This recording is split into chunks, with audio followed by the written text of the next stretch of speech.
Bueno, lo que les estaba comentando. Vamos a estar utilizando la plataforma oficial que fue en el mail que le llegó hoy. Es la de EUTEC, el Moodle de EUTEC. La nube personal, que acá está el link de acceso y les llegó a ustedes en el correo, lo vamos a utilizar para implementar los contenedores y las máquinas virtuales. Por lo general en el curso vamos a estar utilizando más contenedores, contenedores Linux, no tanto máquinas virtuales. Esas máquinas virtuales que están en el clúster, les voy a mostrar en su momento, son routers de la línea MikroTik, del fabricante MikroTik. ¿Qué tiene de bueno? Ustedes en redes jugaron con Packet Tracer, un simulador que pueden, bueno, está bastante interesante, pero tiene la limitante de que cada host o cada dispositivo no se puede conectar directamente a la red que ustedes están conectados. Existen simuladores de Cisco, por ejemplo GNS 3, es uno, que les permite emular, no simular el iOS. El iOS, si se acuerdan, es el sistema operativo que utilizan los dispositivos Cisco. Tanto los switches como los routers, los teléfonos IP, etcétera. MikroTik nos da un router que se llama CHR, Cluster Host Routing, es la sigla, que esos routers son gratis, cualquiera lo puede descargar y lo puede virtualizar. ¿Cuál es la ventaja que nos da esto? Que lo pueden trabajar igual que un router físico, que un switch, que un firewall físico de la línea MikroTik. Lo pueden conectar a la red y pueden configurarle, darle IP, configurarlo como como DHCP proxy, hacer relay, configurar el enrutamiento dinámico, estático, todo lo que se puede hacer en un router, incluso en un firewall también, porque hay listas de acceso que se pueden generar. Pero lo bueno de eso es que tienen acceso a la red. ¿Qué significa eso? Que los dispositivos de su red pueden salir a través de esos dispositivos virtuales. Entonces, Infraestructura 1 tiene un CHR que permite darle internet a sus contenedores. En un rato, cuando veamos el acceso a la plataforma y cada uno acceda a su contenedor y empiece a tirar código desde el navegador, van a ver que eso tiene conectividad a internet. ¿Cuál es la limitante que nos da MikroTik? Porque todo eso tiene un costo, ¿no? Es que el ancho de banda por interfaz no puede superar el megabit. Ahora sus contenedores están con conectividad, está por fuera de un CHR, está por otro router físico que se conecta a internet a través de ese router. Pero cuando yo transfiera el nodo del clúster en donde están sus contenedores a Innova, eso se va a limitar. ¿Por qué? Bueno, por una simple razón. Yo tengo que limitar lo que haga cada uno de ustedes en sus virtuales. Si bien el acceso está restringido, porque si alguno ingresó a la URL de la cloud, le pide un usuario y una contraseña. Ese usuario y una contraseña es para autenticar a nivel de capa de transporte, el modelo OSI. ¿Qué significa eso? Que en los logs del servidor HTTPD, está ese dato. Entonces, ¿qué significa eso? Que yo puedo, con una simple consulta, ver por usuario qué es lo que está haciendo, a qué sitio está accediendo, cuánto de ancho de banda está consumiendo. Imagínense, ustedes descargan una página, van escriben una dirección en el navegador y bueno, esa dirección se tiene que resolver a través de un DNS. Todo eso se pide a ese servidor de DNS, se cachea localmente en los DNS locales del sistema operativo y después el navegador genera una petición HTTP al servidor. Bueno, ese servidor tiene la información del navegador. Capaz alguno recuerda alguna vez que yo le dije, bueno, si ustedes instalan un servidor web y ponen la navegación privada, por ejemplo, o en el celular quieren acceder con la navegación privada, la petición se genera al servidor, el servidor ni se entera que está en el modo privado. El modo privado es, entre comillas, una serie de eliminar archivos locales. Hasta hay un estudio de hace 2 o 3 semanas de que en realidad el modo privado no sirve de nada porque los navegadores cachean con otros archivos, con otra estructura de archivos. Y bueno, la idea cuál es, que es lo que llega al servidor, se cachea todo, Puedo generar reportes, ver qué se hace en una sesión HTTP, cuánto tiempo dura la sesión, qué archivos se descargan. Cuando entran a una página, el navegador entra a parsear ese HTML y bueno, cuando tiene una etiqueta script va a buscar al servidor HTTP el archivito que apunta a esa etiqueta script. Si tiene una imagen, también va a una URL a buscar esa imagen que puede estar dentro del mismo servidor como puede estar en otro servidor. Bueno, todo eso se le consulta, se hace la petición a un servidor y ese servidor se puede configurar para que logue eso. Logue el usuario, logue la contraseña, bueno, toda una serie de cosas que el protocolo HTTP, lo recordamos ahora, no está encriptado, ¿no? Pero si ustedes entran a mirar, el acceso a la cloud no va por HTTP, va por HTTPS. No usa Ahí va, profe. ¿Usted usa HTTPS o usa HSTS? uso TLS. TLS, sí. Entonces, si ingresaron por el navegador, van a ver de que usa un cifrado TLS 1.2, no usa el 1.1, que no sé si UTEC les mandó un mail diciendo de que utilizaran cierto navegador porque les informaba de Cerrado. que había caducado, que no era seguro, que habilitaran la navegación, etcétera. Bueno, el certificado que estoy usando es un TLS, o sea, cumple las últimas estándares de seguridad. Ujú. No significa que sea lo mejor del mundo, pero le agrega protección. ¿A qué? A los protocolos que están, que nativamente no tienen encriptada la información. HTTP no encripta la información, pero SSL sí. Entonces HTTPS lo que hace que las transacciones HTTP funcionen eh, sobre un certificado, sobre un SSL. Todo eso después lo vamos a ver. Si lo fueran a implementar, capaz alguno de ustedes lo hizo alguna vez, o en sus casas si quieren acceder al router y el router utiliza HTTPS, y van a ver que tenemos que generar certificados son certificados autofirmados que el navegador no puede validar y les dice, ¿desea acceder a este sitio? No Sí. seguro que el error de certificado y les tira la descripción. Bueno, si ingresan a la cloud y a la plataforma, van a ver de que todo eso por arte de magia, como si estuviera utilizando un certificado de $100, no le está mostrando. Bueno, eso en esta materia lo vamos a ver. Sin pagar un peso, cómo esos certificados están validados, ¿no? Porque perfectamente yo podría hostear en un sitio virtual de uno de mis nodos de HTTP, podría hostear la página de Facebook y ustedes poder ingresar y que eh, no les parezca el candadito ni el problema de seguridad, ¿no? Sí, profe, yo tuve un laboratorio de seguridad, pero el problema con los sitios web de Facebook y, por ejemplo, ya PayPal o algo así, Ujú, ellos usan una encripción distinta que es HSTS. ujú. Entonces, tipo, no te deja, por así decirlo, bajarlo porque está localmente implementado de que en los servidores tipo, digo, servidores, en los navegadores tipo Chrome y Ujú. Firefox, de que si no reciben HTTPS, esos sitios no puedes bajarlo. Por eso le Claro, preguntaba. en realidad vos el certificado podés utilizar cualquier certificado. El tema es quién te lo valida Claro. el certificado. En estos certificados que se están utilizando y los que vamos a utilizar en este curso son certificados de una entidad certificadora que es Ajá. utiliza el protocolo Certboot y se llama esperen que no me acuerdo, me olvidé el nombre.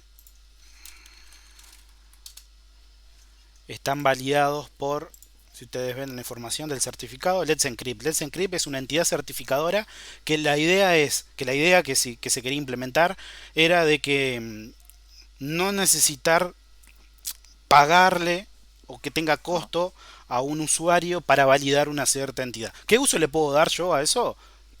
Va aparte. Eso no te lo dice la entidad certificadora. Era lo que le estaba comentando. Yo en mi página puedo copiar una calle de Facebook y ustedes ingresar y ni cuenta se van a dar. O sea, el candadito no les va a decir que es un sitio inseguro porque en realidad mi certificado es válido. Claro. Eso lo vamos a ver. A Bien, ver. la bibliografía de esto son los sitios oficiales, que son cuando estemos trabajando con servicios como HTTPD, el, el sitio que desarrolla el software es Apache. Vamos a usar la documentación de Apache. Cuando estemos trabajando con SMB, con Samba, con Active Directory, vamos a estar utilizando la wiki oficial, que hay documentación de todo eso. Bueno, y todos los servicios que vamos a estar utilizando, vamos a agarrar la documentación oficial. Vamos a dejar eso de buscar, por más que estos videos se van a colgar en YouTube, buscar en cómo se hace tal cosa. ¿Por qué? Por la simple razón de que no van a encontrar los laboratorios que nosotros vamos a hacer a alguien que los haya hecho. En mis laboratorios suelo combinar ciertas cosas que no son genéricas, ¿no? O sea, decirle, bueno, ahora comuniquen esto con tal cosa. O por ejemplo, no sé, por decirle un ejemplo, cuando se cree un archivo en tal path, que se mande un HTTP que capture la foto de una cámara. O por ejemplo, un año hicimos, cuando abran la puerta del laboratorio, bueno, cuando abran la puerta, un sensor dispare una señal para que una cámara IP te manda una imagen y vos poner esa imagen de escritorio en un equipo. O en el caso ahora, como estamos en infraestructura, en varios equipos de una red, de una LAN. Esas son cosas que no van a encontrar en internet o podrían encontrar refinando muchas cosas separadas, pero les va a llevar mucho tiempo. Entonces, ¿cuál es lo primero que vamos a hacer? Es mirar la documentación oficial. Los errores ahora van a estar más acotados. ¿Por qué? Porque vamos a estar trabajando en el mismo hardware. Si en algún momento nos quedamos cortos a nivel de hardware, eh, pueden ser que algunos contenedores se migren entre nodos. Entonces, eso lo que va a ocurrir es que vamos a liberarle la carga a aquellos nodos que estén más sobrecargados. Les digo cuando cada uno esté con un laboratorio que tenga, no sé, 4 servidores, 5, todos estén comunicando con todos, tengan que tener respaldo de esos contenedores porque se pueden mandar una macana y bueno, tienen que tener un punto de restauración para decir, bueno, hasta este momento mi servicio funcionaba bien. Bueno, todo eso lo vamos a ir viendo, ¿no? Bueno, la documentación oficial siempre, el handbook de Debian también, que es un libro gratuito que usamos en el sistema también, que está en español, está traducido. No, no a la última versión de Debian 10, sino que está traducido para Debian 8, si no me equivoco. Pero la base de los conceptos que se explican está bastante clara. Por ejemplo, por decir un ejemplo, les dice, bueno, esto es el repositorio tal, y ustedes lo único que tienen que hacer es ver, bueno, adaptan la versión actual de Debian que estemos trabajando a los repositorios oficiales, a esa versión. Y los RFC. Los RFC son las especificaciones para los servicios HTTP. Todos los servicios de red, por lo general, son con la arquitectura cliente-servidor. Para que el cliente se pueda comunicar con el servidor y viceversa se puedan entender, tienen que seguir un estándar. Ese estándar está especificado por un RFC. Tanto HTTP en su versión 1.0, 1.1, 1.2, 2, incluso HTTP en su versión 3, que no está aprobado el RFC, pero ya hay algunos grandes desarrolladores que están aportando a implementarlo, ¿no? Por ejemplo, Google y bueno, las grandes redes sociales que mueven millones y millones de usuarios, que lamentablemente son las que nos dan las pautas a seguir, ¿no? Por la cantidad de usuarios que tienen, la infraestructura tiene que darle soporte a esos servicios. Entonces, por más que nosotros no queramos habilitar ciertas configuraciones, como por ejemplo DNS sobre SSL, que es algo que los administradores de redes no quieren hacer porque eso implicaría de que no tenga control sobre la sesión, entre comillas, de la petición de DNS que hace un cliente. ¿Qué significa eso? Que en mi red mis clientes me pueden estar pidiendo páginas que yo no quiero que naveguen. Entonces, bueno, hay un tire y afloje, pero bueno, sabemos que esas empresas están asociadas con grandes fabricantes y bueno, entre ellos van haciendo sus negocios. Lo mejor, lo que buscamos es protocolos que estén estandarizados y que sean abiertos. Bien, sigamos. La aprobación del curso se van a hacer dos pruebas parciales que esa escala de 40 al primero y 60 al segundo después se va a traducir a la escala UTEC, en donde UTEC se ven en el sitio de Tecnoinf está la escala, en donde está ese mapeo de ciertos rangos de 0 a 100 a 1.5 de escala UTEC. Nosotros vamos a trabajar siguiendo como trabajamos toda la vida, pero a lo último cerramos el mapeo con esa tabla, con esas relaciones. Ejercicios prácticos, esos ejercicios prácticos son los que vamos a ir haciendo a través de la cloud. Los laboratorios, que antiguamente los laboratorios eran grupales, ahora los pasamos a ser individuales. En esta materia se puede hacer laboratorios individuales porque somos pocos, éramos 10 inscriptos hasta hoy en la mañana. Estimamos que va a ser alrededor de 15. Se puede trabajar, la infraestructura nos da y lo podemos hacer. Ya con materias que son más numerosas, por ejemplo, sistema operativo, les nombro el ejemplo que somos casi 35, esto no lo podríamos hacer. Lo bueno de esto es que al hacer los laboratorios individuales, vamos a tener una comunicación más fluida, uno a uno, yo con ustedes y ustedes conmigo. Por ejemplo, antiguamente trabajábamos en equipo, el equipo se podía llegar a perder, algún integrante que anduviera media flojo y no estuviera tirando parejo al equipo. Bueno, ahora vamos a ir todo parejo porque cada uno va a estar trabajando en lo que tiene que entregar, en lo que lo va a calificar. Si no trabaja, no va a obtener las calificaciones necesarias para poder aprobar. Los laboratorios, bueno, y acuérdense que cuando hagamos una instancia de... tenía el cursor en el otro monitor. Cuando hagamos una instancia de defensa, presentación, algo que sea referido a los laboratorios, ustedes no pueden no aparecerse, tienen que dar señales. Si tuvieran algún problema en ese momento, que las puede haber, de conectividad o lo que sea, me avisan en ese momento, me pasó tal cosa, o no sé, si tienen por problema de trabajo o lo que sea, en el horario que tienen asignado, y ustedes dicen no puedo, bueno, lo coordinamos en el día para otro horario. Acuérdense siempre de no. Esperen que hay alguien que quiera acceder. No queden, no se pierdan, es la idea. Bien, continuamos. Todos esos laboratorios que vamos a hacer durante el semestre se van a relacionar para el laboratorio final. El laboratorio final es un menjunje entre todos los laboratorios que hayamos hecho. ¿Qué significa eso? Implementar una página web, un servidor de correo, un servidor de DNS, un servidor de HCP, un servidor de archivos, todo dentro de un mismo servidor, es sumamente fácil hacerlo. Los problemas están cuando queremos independizar esos servicios. Cuando queremos tener para cada servicio un servidor diferente, esos servicios tienen que trabajar en conjunto y cuando están trabajando en conjunto,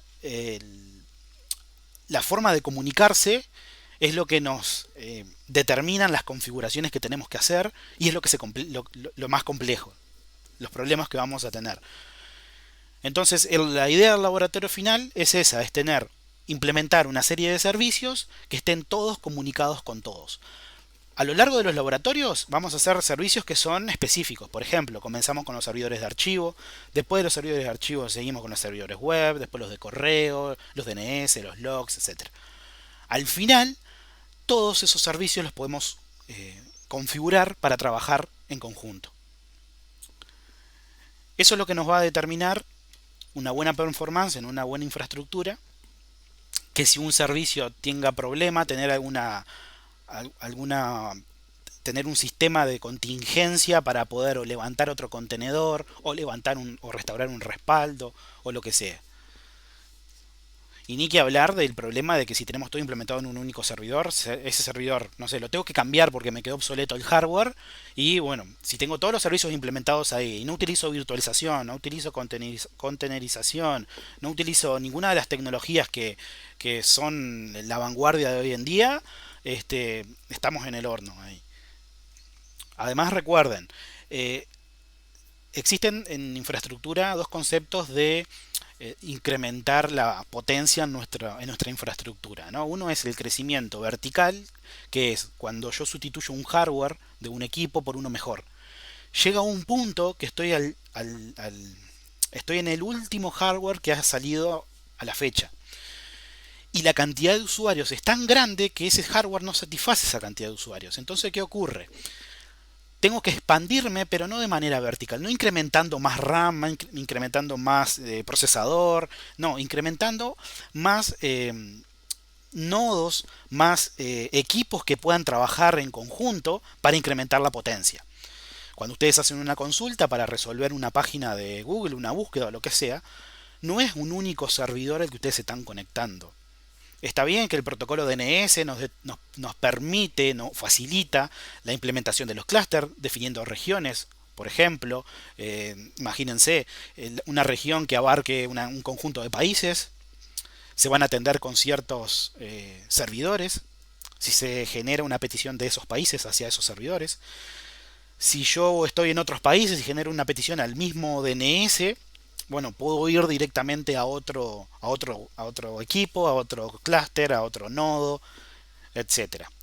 Esas son las ventajas que nos da el protocolo DNS, que lo vamos a ver en su momento. Bien, bueno, en este laboratorio final vamos a estar trabajando en ambientes de producción. Es muy importante generar respaldos de sus configuraciones. Acuérdense de que estamos ante podemos tener diferentes problemas.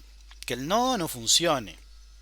Posiblemente son equipamientos relativamente nuevos. No creo que la placa madre de los nodos falle, pero puede ocurrir. Entonces ustedes tendrían que tener un servidor de producción, un servidor de testing para hacer prueba también, porque pueden ser que, no sé, estemos trabajando durante el curso y estemos trabajando con una versión, no sé, de Apache, del HTTPD, que sea, no sé, la versión 2.6.4, por ejemplo. Y al mes de comenzar la asignatura nos largan un update de seguridad que tenemos que actualizar. Bueno, puede ocurrir que ese update no esté totalmente refinado y que dé problema con mi hardware que estoy utilizando. Entonces, bueno, tengo que tener alguna oportunidad, algún método para hacer un rollback, para que mi servicio no se vea afectado. Además, entren a pensar de que no vamos a nuestros servicios que ofertamos en nuestra infraestructura no va a ser para 5, 10, 15 usuarios, sino que va a ser para 1000, para 2000, para 3000, para 5000, para 20000, para 300.000, para millones de usuarios. Entonces son cosas que tenemos que entrar a pensarlo. En sistema operativo no nos preocupábamos porque veíamos un solo equipo, dos equipos, una LAN, pasábamos archivos de un lado a otro, o sea, era bastante sencilla la topología. Pero cuando vayan a trabajar en empresas van a ver que dependiendo de la empresa y los servicios que brinde, la cantidad de usuarios puede ser considerablemente grande. Y con todo esto del COVID, o sea, es muy común que me decían en años anteriores decir, bueno, pero este servicio no lo vamos a ver nunca acá. ¿Por qué vamos a ver en un respaldo cómo generar un respaldo si nunca va a haber una catástrofe que haga que un terremoto me rompa un data center? O que se prenda fuego. Acá no lo voy a ver a eso, mentira. Hoy en día, con todo lo que hay del virus, de la pandemia mundial, perfectamente cada uno puede estar trabajando y dándole servicios a una empresa que está en cualquier lugar del mundo. Entonces hay que planear esas contingencias. Hay que ver en el lugar. Bueno, tampoco podemos pensar acá en Uruguay y decir no me va a pasar a mí. Y en realidad se prende fuego el data center y no tenía ninguna alerta que me generara, mirá, hay humo, hace algo. Si no genero ninguna contingencia para eso, no voy a ser un administrador de red bueno. Y segunda, bueno, me quedo sin laburo y no creo que consiga laburo, por lo menos en el área, ¿no? Porque una... Profe, a mí me pasó algo tipo, no similar, pero, o sea, por falta de conocimiento, porque tuve una entrevista con Ponce hace un Ujú, año o dos, un año y medio, y tipo, me dijeron que yo tenía que, o sea, la llamada era inglés, tipo técnico nomás, nivel ujú, uno básico, me dijeron, pero después cuando fui, me dijeron, mira que en realidad queremos que maneje los servidores virtuales con Finlandia, no sé qué más, seguro. y yo le dije, mira, no tengo ni idea. O sea, está. Entonces, tipo, me pasó que no sabía nada de infraestructura y esas cosas y tuve que rechazar el. Bueno, no rechazar, pero no sabía y no podía como No, claro, quedar al sí. puesto. Además, el tema es si, por ejemplo, si tenías los conocimientos del que te está entrevistando, en la mayoría de las veces, algunas veces no pasa, pero tiene conocimiento. Y cuando ustedes la empiezan a chamullear, se dan cuenta. Ahí escriben en la hojita ahí, chamullero de una, ¿no? Así que hablamos a partir de ahora y hablamos bien. Así que vamos arriba. A mí me pasó, yo cuando terminé UTU hice una entrevista y el tipo me dijo, este, en Montevideo, yo no te puedo dar a 19 servidores porque no tenés experiencia, nada de experiencia. Imagínate que, que un servidor no funcione, ¿qué vas a hacer? No sé, me tiró una basura grande, ¿no? Viste Pero, que funcione y todo. inmundicia total. Pero así le fue a la empresa también. Me pude desquitar después. Pero está. Te hackeaste No, todo. Lo... no mencionemos qué pasó, pero pasó. No, pero sí, el que los está entrevistando sabe. Y por más que ustedes no tengan experiencia, pero empiecen a hablar y digan, no, pero mira, tenés que implementar esto, existen estos servicios, y explican cómo funciona, ya es una entrada segura que los van a tomar. Y bueno, y si les van a dar más responsabilidad, bueno, qué mejor que estar preparado para eso, ¿no? Así que concientícense y más con todo lo que está pasando, de que puedan estar trabajando, pueden trabajar en el área de infraestructura por lo general. Vieron que en informática el área de desarrollo es la que todos piensan que está más refinada para trabajar a distancia, trabajar remotamente, ser freelance o en el área de infraestructura por lo general dicen, no, pero tengo que estar, que físicamente, que no sé qué, no sé cuánto. Sí, hay cosas que se tienen que hacer físicamente. Si un router no enciende y es el cable que está cortado porque lo comió una rata, hay que cambiar ese cable y hay que capacitar al usuario para que sepa, el que está del otro lado del teléfono, cómo cambiarlo.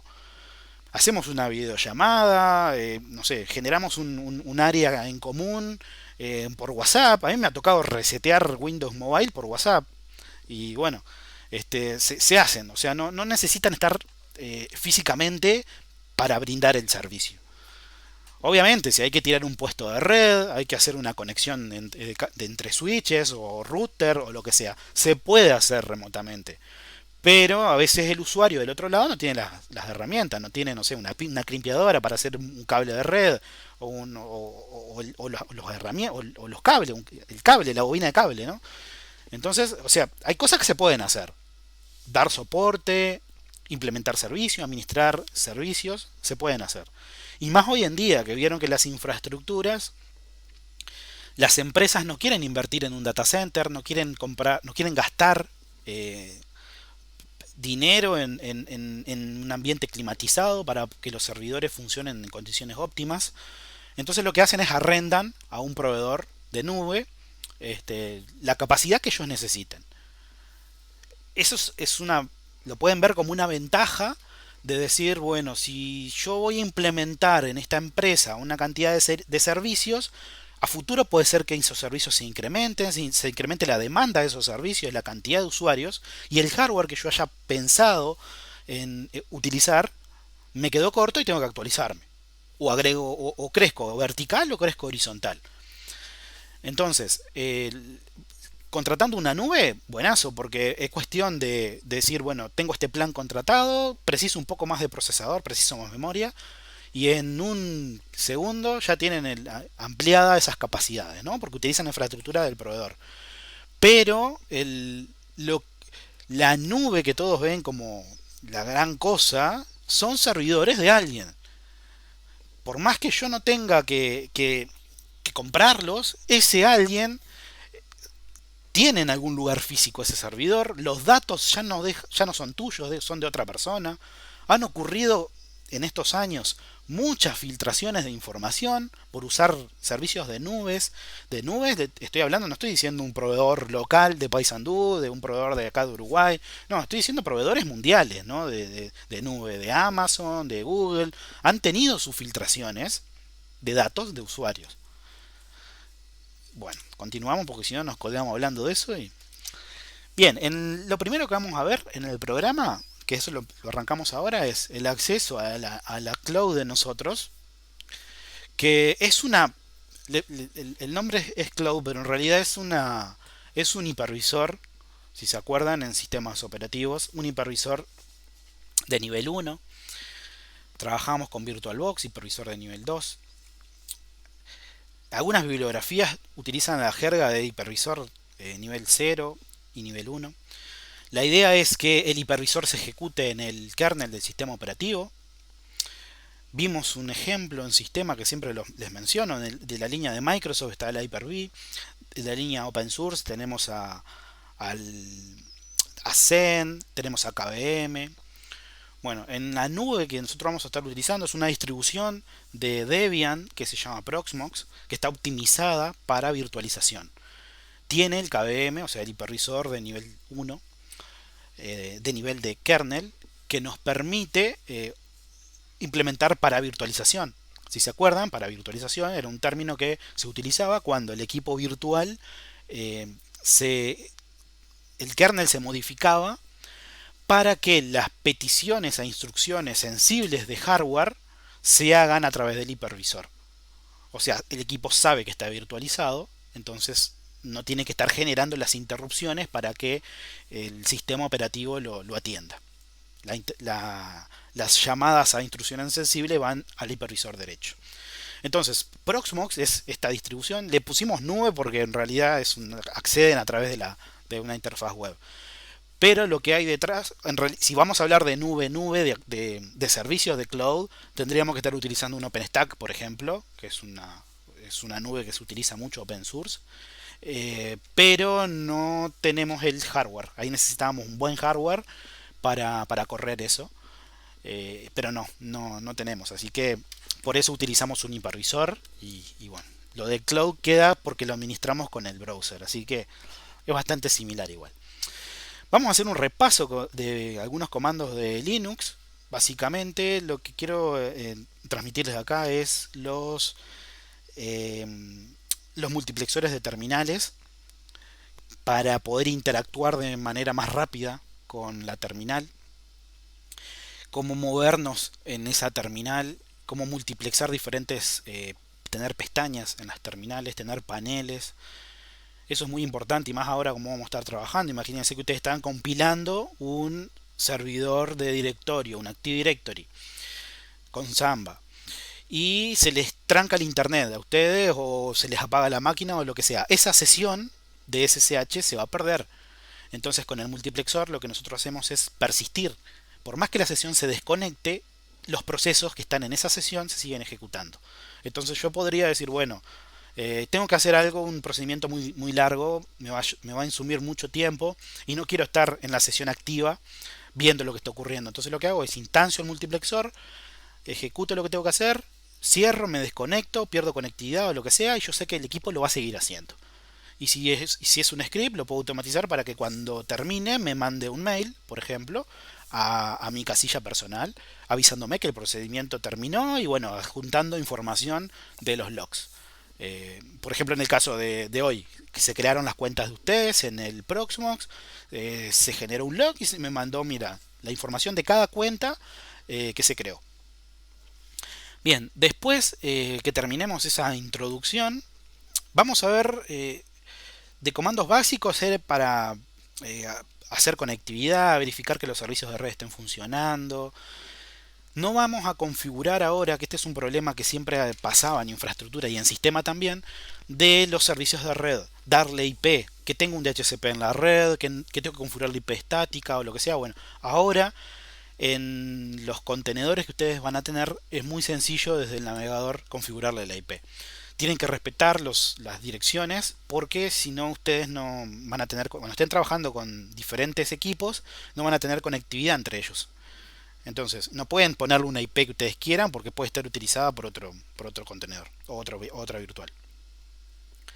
Entonces, es un breve repaso porque en algún momento del semestre ustedes van a instalar una virtual en su VirtualBox, en su equipo que utilicen, para hacer alguna prueba o para hacer algo. Entonces, a eso sí, le tienen que dar una IP, le tienen que configurar el VirtualBox de cierta manera.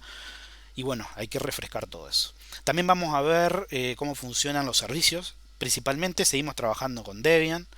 Debian tiene una particularidad para poder gestionar los servicios. Tenemos que crear los archivos, tenemos que registrarlo, etcétera. Bueno, vamos a estar compilando los diferentes servicios. Algunos lo vamos a instalar de los repositorios, como por ejemplo NFS, que es un protocolo de servidor de archivo. que en ese sí lo vamos a instalar desde los repositorios. Y bueno, está SMB, que es Samba, lo vamos a estar utilizando para... lo vamos a compilar desde el código fuente, si nos da el tiempo hoy. ¿Y qué puede ocurrir? Que ustedes necesiten... Puede ocurrir que en algún momento ustedes desde su red en la que estén conectados puedan requerir acceder a ese servicio. Por ejemplo, instalo un servidor de archivo. Bueno, yo quiero transferir un archivo desde la PC en la que estoy a ese servidor de archivo. ¿Cómo lo puedo hacer? Por más que esté acotado por el router a 1 megabit, utilizando el CHR, crear un archivo de texto, o sea, para los laboratorios vamos a hacer cosas de eso, no vamos a necesitar descargar un archivo de 2 GB, de 3 GB.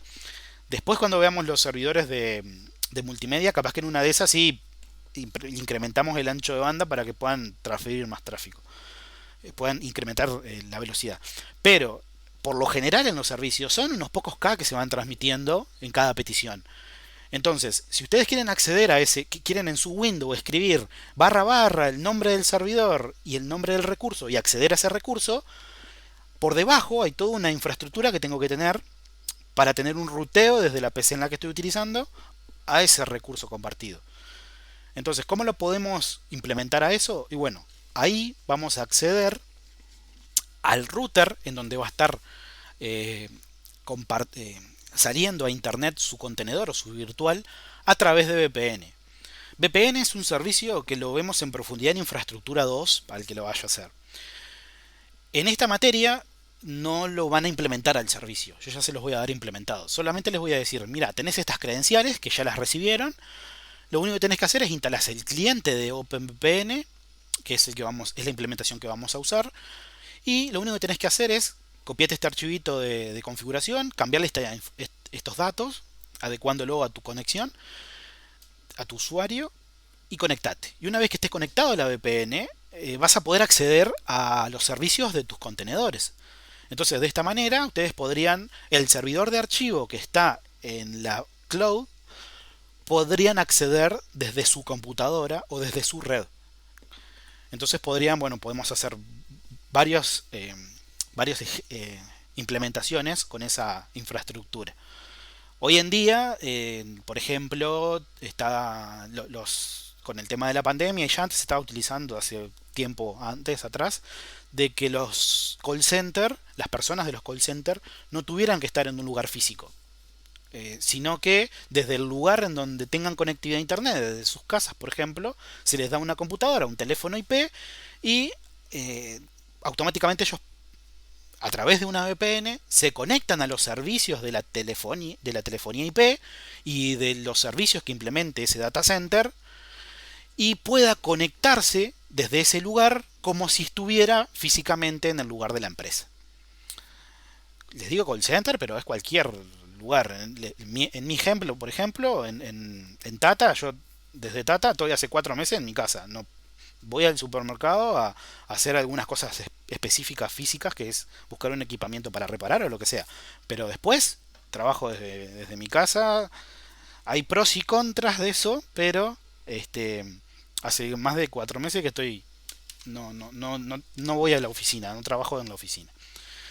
Bien, vamos a ver cuando estamos trabajando con servidores de archivos, puede ocurrir de que los servidores, los recursos que vamos a compartir, necesiten accederse de manera súper rápida.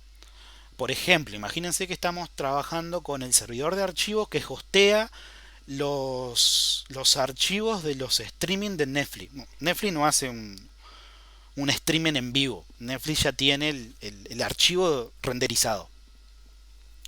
Entonces lo único que hace es te da el archivo dependiendo de tu velocidad de conexión. Te mapea la calidad de la imagen al archivo que corresponde, con un sistema de distribución que tiene. Pero imagínense que si estoy consumiendo o quiero hacer una transferencia de archivos bastante pesada, imagínense transferir un archivo de, no sé, por decirle un tamaño, de 3 GB a un usuario. Si es un usuario, si son 10 usuarios, puede ser que la velocidad sea bastante buena. Pero cuando ya son más de 10 usuarios o más de una decena, imagínense 1000, 20.000, 100.000 usuarios que quieran acceder al mismo archivo, no hay servidor que aguante la velocidad de transferencia para transferir ese archivo. Entonces necesitamos, no hay disco que aguante esa velocidad de transferencia, no hay bus que aguante eso. Entonces necesitamos implementar en un servidor eh, un data storage, un armario de discos que implementen alguna tecnología de RAID. RAID no es, Profe, diga, esa es la pregunta que tenía yo, la de diga, sobre Netflix. sí. Y puede ser una pregunta que me hacía yo, o sea, sobre Netflix. Ah, de cómo transfería el contenido. Sí, sí, sí, sí, que es, o sea, vamos a decir que entre comillas podíamos ver más rápido, o sea, como que cargaba más rápido.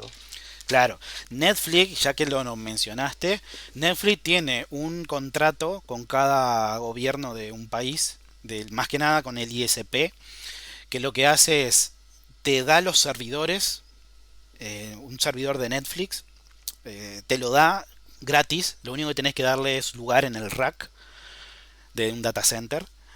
¿Y qué hacen ellos? Vieron que los ISP por lo general dicen contratata el plan y te da un año, no sé cuánto, no sé, o meses de gratis Netflix. Bueno, lo que curran es con eso. Es de decir, el tráfico de un dispositivo no va a no atraviesa todo el continente para llegar a destino y obtenerse. Va localmente. En el propio país tenés ese contenido. Entonces es muy fácil este, brindar ese servicio a más usuarios. ¿Por qué? Porque en países con más demanda de usuarios, lo único que tenés que hacer es agregar más servidores. Esos servidores son réplicas. Netflix brindó una conferencia hace unos 2 años en donde explica, ellos tienen un sistema de distribución de contenido que lo que hacen es eso, es a esos servidores que tienen en cada país, ellos transfieren esos archivos ya renderizados. No renderizan, no consumen procesador para hacer la renderización. Los consumos de procesador se hacen una vez sola en cada uno de esos servidores y se entrega al cliente ya renderizado. El problema surge cuando yo necesito acceder a un archivo, imagínense en un servidor, muy rápido. ¿Qué viene a jugar ahí el RAID nivel 0? Si se acuerdan, era el que me permitía crear un único disco lógico con muchos discos físicos. La particularidad que tenía era que yo podía acceder en un mismo instante de tiempo, estoy hablando siempre en RAID nivel 0, en un instante de tiempo puedo hacer múltiples peticiones a diferentes discos. Entonces, en lo que demora ese instante de tiempo puedo obtener muchos bloques que están distribuidos en diferentes discos. Esto tenemos que hacerlo con un hardware específico.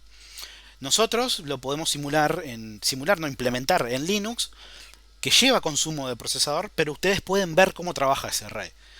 Una cosa que tengo que aclarar, es pregunta de parcial y o examen muchas veces, es que RAID no es un sistema de backup. El RAID lo único que oferta es que, dependiendo del nivel, si es nivel 0, oferta optimización, que los datos se puedan acceder de manera rápida. Si es Estuvo en un... el examen del sistema eso, ¿Estuvo en el examen? Puede ser, de RAID, no sí. me acuerdo. Hay 0, 1, 2, 3. Ahí va, tuvieron las definiciones de cada RAID. En infraestructura, RAID en general, RAID no es un sistema de backup. ¿Por qué? Porque la información se replica en los discos. Quitando RAID 0, imagínense un RAID 1, un espejado, en donde tenemos un disco que automáticamente la acción que realiza en un disco se espeja en otro, del mismo tamaño y todo eso, que ya vimos. Bueno, imagínense, si me entra un malware en ese servidor, el daño que ocasiona el malware en un disco se replica automáticamente en el otro. RAID no tiene forma de filtrar por proceso o por software o por lo que sea. Acuérdense, en RAID no es un sistema de backup. Me sirve para incrementar la disponibilidad de un dato. Por ejemplo, si se me va a romper si se rompe un disco, si se está por dañar, ¿se acuerdan que los discos tienen el Smart, que es el que chequea la integridad, por así decirlo, del disco cuando tiene muchos sectores erróneos o lo que sea. Capaz alguna vez le pasó que en Windows les aparece un cartel que le dice cambia el disco ya porque está por detonar. Bueno, imagínense que para esos casos yo no puedo dejar el servicio sin funcionar porque tengo que cambiar el disco. Y en ese momento replicar la información. No, se utiliza RAID en esos casos para eso. Un disco se está por romper, saco y agrego otro nuevo. Pero no es un sistema de contingencia. Porque ante cualquier macana de un usuario, de alguien que rompa un archivo, de un malware, de lo que sea, ese error se va a replicar en todos los discos que pertenezcan a ese RAID. Y ahí va a haber problema. Lo vamos a ver cuando veamos respaldos. Google está bueno los estudios que hace Google porque determinó, mirá la infraestructura que tiene Google, ¿no? Que los discos magnéticos tienen una duración, estamos hablando de un entorno en donde el disco se le está dando palo por día y noche, ¿no? Bueno, la durabilidad que tiene un disco ante una falla por hardware son 2 años. 2 años, 2 años y medio. Estoy hablando de un entorno donde se le está pidiendo al disco información a cada momento, que está prendido las 24 horas, los 7 días de la semana, todos los días del año. Si ustedes tienen un equipo que tiene un disco que está prendido, hagan el cálculo ahí para determinar las horas de la duración y saquen un promedio, porque eso es en función del fabricante también, ¿no? Pero más o menos les sirve para sacar una aproximación de que el disco está por fallar. O sea, si ustedes tienen un equipo que tiene más de 2 años y medio, 2 años, 2 años y medio, cámbienlo urgente porque va a empezar a fallar de manera física. En lo personal, en mis servidores de archivo tengo discos de 2 teras de hace casi 10 años, pero el uso hora no está para cambiar todavía, no están por fallar. Se los comento por las dudas. Bien, vamos a ver respaldos, cómo va a capear la información de sus contenedores, de sus virtuales. Existen servidores de respaldo. Por lo general es un modelo cliente-servidor, en donde el servidor se les configura recursos y los clientes se les instala lo que se llama un agente. En ese agente lo que yo hago es que le digo tal carpeta, tal path se va a respaldar periódicamente, semanalmente. Va a usar un respaldo total, va a usar un respaldo incremental. Bueno, todos esos sistemas de respaldo lo vamos a ver. Vamos a utilizar la distribución que Proxmox, la distro que le estaba comentando, emitió para los respaldos, que es bastante intuitiva y permite generar y administrar respaldos de manera muy fácil. Y así ustedes van a poder respaldar la información de sus contenedores o virtuales. Otro tema que siguiendo a eso es HTTP. Jugamos mucho en sistema operativo con HTTP. Bueno, acá vamos a ver más en profundidad los requests, lo que son los requests, que son las peticiones que hacen los clientes a los servidores, las respuestas que nos dan los servidores, los tipos de mensajes que son esos requests, si son GET, si son POST. Alguna cosa de CGI que el sistema operativo lo implementamos con Bash. Usamos Bash como CGI, como lenguaje del lado del servidor para tomar la información de los navegadores y ofertárselas a los clientes, o que sean información que sean entrada a un script que haga algo y retorne la información al cliente. Por lo general el CGI más utilizado es PHP, Python también se utiliza bastante, JavaScript también se utiliza un montonazo, y bueno, por lo general vamos a estar trabajando con PHP principalmente. No es que vamos a escribir una web en PHP, pero sí vamos a capturar un dato, vamos a, no sé, a listar el contenido de una carpeta para dárselo a un cliente. Lo vamos a configurar para cuando tengamos los servidores de mail, para hacer acceso a través del navegador. Vamos a trabajar con sitios virtuales. En sistema, cuando trabajamos con sistema con HTTPD de Apache, usamos el sitio que trae por defecto. Nunca lo configuramos para nada. Imagínense un proveedor de hosting. El proveedor de hosting que oferta servicios de hosting no va a tener un servidor por cada hosting contratado. Va a tener un servidor que abarca, no sé, 1000, 3000, 4000 usuarios que hosteen su sitio. Bueno, ¿cómo lo hacen a eso? Ahí entran en juego los sitios virtuales. Los sitios virtuales me permiten asignar, por ejemplo, a una tarjeta de red, un sitio web, asignarle el dominio a una web. O sea, accedo al mismo servidor web, pero en función de el mensaje, lo que especifique el dominio, a qué sitio quiere acceder, es el que va a determinar qué sitio se retorna en la respuesta. Vamos a ver los logs, como les comentaba hoy, los logs es fundamental en infraestructura, en un data center, cuando estén administrando cualquier servicio, el trabajo del administrador por lo general es asumir un 80%, un 90% de mirar los logs para ver qué es lo que está pasando. Tengan en cuenta de que si tienen no solamente los logs en un servidor HTTP, también en un servidor de HCP para ver qué están pasando con las peticiones de los clientes, si hay un servidor de HCP que me está falsificando direcciones, por ejemplo, en un mail también. Los logs es la forma que tiene el administrador de depurar las cosas. Hay servicios que permiten tener diferentes niveles de logs. Por ejemplo, el normal, el si quiero depurarlo a nivel de desarrollo o lo que sea. Por ejemplo, en la Samba, la empresa que desarrolla el software de SMB CIF, que es el protocolo de archivo de Microsoft, ellos generan los que se llaman para hacer pruebas, los códigos de tortura. Si ustedes entran a mirar un poco en la documentación de Samba, lo que hacen es, tienen una red con un sistema operativo Windows, tanto cliente como servidor, y lo que hacen es, agregan un sniffer en el medio y empiezan a compartir archivos, hacer operaciones de crear un archivo, eliminar, hacer transferencias. Bueno, capturan la sesión con el sniffer y después empiezan a mirar de manera detallada qué fue lo que hicieron tanto el servidor como el cliente y cómo mandó el mensaje. De esa manera se logró ver cómo funcionaba Samba y crear una implementación. Eso lo vamos a ver más adelante. Después, en los logs también podemos detectar cuando un usuario quiere acceder a un lugar que no puede. Por eso, cuando acceden a la cloud, se les pide usuario y contraseña antes de loguearse en el sitio.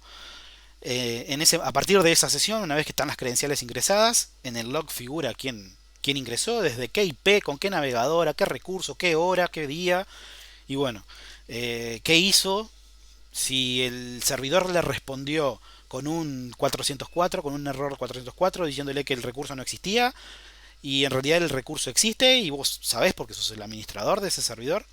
Pero, ¿qué pasó? El usuario vio que existía una URL con cierto formato y la quiso replicar en su navegador, usando el curl, usando el wget, lo que sea.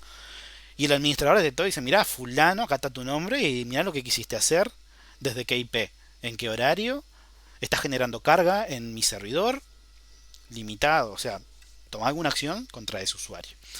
Podemos determinar ataque de negación de servicio, también, analizando los logs, podemos generar un reporte y decir, bueno, a ver, en mi sitio, ¿cuántas peticiones en el día normalmente se acceden? Y bueno, ahí va a depender un poco del sitio, pero no sé, por ejemplo en el caso mío, yo sé que yo tengo 100, 150 peticiones diarias a los sitios y está en un rango bastante aceptable. Pero si un agente de mi servidor de monitoreo hace el chequeo y dice, ah, mira, ahora hay 10.000 usuarios intentando hacer peticiones a tu servidor, toma una acción. Me llega ese mail y yo digo, a ver, ¿de dónde son los usuarios? Bueno, miro la IP de origen. De Brasil, por decirles un ejemplo. Bueno, entonces, ¿qué hago? Me conecto al router y digo, bueno, mira, a partir de ahora, banea esta IP. Por un tiempo o por lo que sea. Bloquea esas peticiones, porque si no, mi servidor va a estar saturado. Acuérdense que en los modelos cliente-servidor, orientados a la conexión, por ejemplo TCP, el protocolo TCP, cuando yo genero una transacción, consumo un puerto TCP en el servidor y en el cliente. En el servidor es conocido el puerto porque si no, no me puedo identificar el servicio. Pero en el cliente lo genera el sistema operativo. Entonces, consumir una sesión TCP solamente consume recursos en el servidor. Y ni les digo si en esa sesión empiezo a generar texto o lo que sea para tratar de romper ese servicio. Entonces, bueno, tengo que acotar las sesiones con el servidor. Y bueno, después vamos a ver a lo último, habilitamos el módulo de HTTP en versión 2. HTTP en versión 1 es un protocolo entendible a los humanos. ¿Por qué? Porque si capturan la petición van a ver que es un archivo de texto escrito de tal forma. Se renderiza con código ASCII y pueden ver tanto las respuestas como el dato como la petición. En HTTP2 se optimiza para que se utilice una notación binaria. O sea, lo único que vamos a ver es una sesión de unos y ceros que no vamos a entender. Si lo queremos castear a un ASCII no tiene sentido, nos va a generar información sin sentido. Además agrega también cifrar la información. Es bastante, varía mucho la conexión, es diferente a HTTP versión 1 porque permite que el servidor le mande mensajes a los clientes sin tener una sesión previa creada. Cuando ustedes se conectan a un servidor, existen conexiones que son persistentes, que no son persistentes, pero por lo general es el cliente pide, el servidor le da la información. El servidor nunca puede darle información sin que el cliente la haya pedido previamente. Hay HTTP en su versión 2 tiene esa opción de agregar de que el servidor pueda generar esas peticiones, en donde cada respuesta o cada pedido que surja del servidor al cliente o viceversa se pueden generar todas al mismo instante de tiempo, sin necesidad de una depender de la otra. Entonces optimiza bastante las sesiones web HTTP2. Lo vamos a usar, es un módulo que se activa. Después, dentro de HTTP vamos a ver el proxy, que es una forma de optimizar el acceso. Por lo general en una LAN chica se configura el IP, el gateway, el DNS, y cada host de esa LAN hace una petición a un servidor web, por ejemplo, y esa petición la procesa el router. Pero en empresas más grandes, en donde la red tenga un tamaño más grande, se optimiza eso. ¿Cómo? Cacheando información en un punto de la infraestructura en donde todos los usuarios accedan al contenido a partir de ese punto. ¿Qué ahorro acá? Que le puedo quitar el gateway a las computadoras. Si el proxy está en la misma LAN, le quito el gateway. Cuando le quito el gateway, automáticamente no funciona ningún servicio de red de esa computadora que requiera conexión a internet, ¿no? Entonces lo que hago es que las peticiones o los navegadores salgan a internet a través de un único punto, que no es el gateway, es el proxy. ¿Qué ventajas me da el proxy? Que se cachea la información como los navegadores, y esa información, cuando el cliente le pide al servidor un recurso web, el servidor le responde en la respuesta del contenido de ese recurso la última vez que fue modificado ese recurso.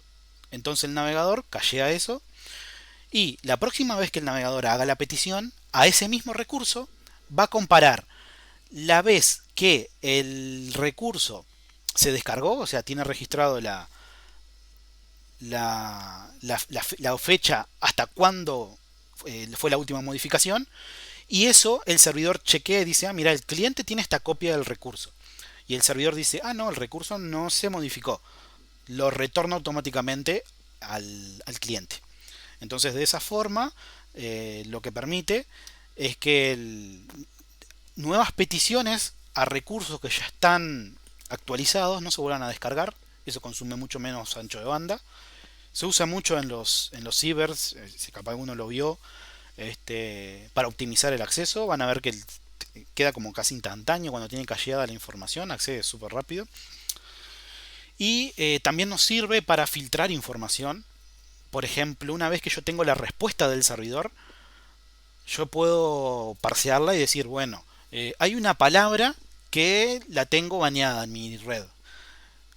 esta palabra no se puede utilizar en mi red. Entonces, lo que se hace es en cada descarga de respuesta, el proxy valida esa información y dice, ah, mira, tenés una palabra que está filtrada. O, por ejemplo, un cliente hace una petición en un horario en el cual no puede hacer peticiones web. Entonces, bueno, mándale un mensaje y decirle, no estás permitido para este horario estar eh, hacer consultas a diferentes servidores web. O también nos puede servir cuando queremos monitorear qué hace un usuario, a qué páginas accede. Hay otras formas de hacerlo, pero el proxy nos simplifica más la vida a la hora de generar los reportes. Ese es el proxy, se le llama, la implementación que vamos a usar se llama Skid, es bastante simple de configurar. Existen dos tipos de proxy, ya que estamos lo vamos a mencionar. Los proxies que son transparentes y lo que no son transparentes. Los transparentes son aquellos que no requieren configuración en el navegador. Por lo general a nivel de gateway se configuran. El router mapea para que las transacciones vayan a un proxy. El usuario ni se entera que sale a través de un proxy porque no tiene que configurar nada. Y hay otros proxy que no son los transparentes que necesitan que vayan a las configuraciones del sistema operativo o a las configuraciones de cada navegador y ustedes especifiquen la IP del proxy, el puerto en el que va a estar escuchando, si hay alguna autenticación, qué servicios usar, etc. Está bueno el proxy transparente porque en una LAN no necesita que para navegar en internet y hacer consultas no necesitan que tengan que configurar nada, automáticamente lo hace todo el administrador. Les pongo un ejemplo, por ejemplo en sus casas, imagínense, ustedes ponen un proxy transparente y pueden redirigir todo el tráfico de los hosts a un proxy que ustedes gestionen. Entonces cada uno de los equipos de su red van a ver a qué página está accediendo, el consumo que tiene, el tráfico de subida, de bajada, etcétera. Pero si ustedes lo hacen de forma transparente, no tienen que configurar en ningún host.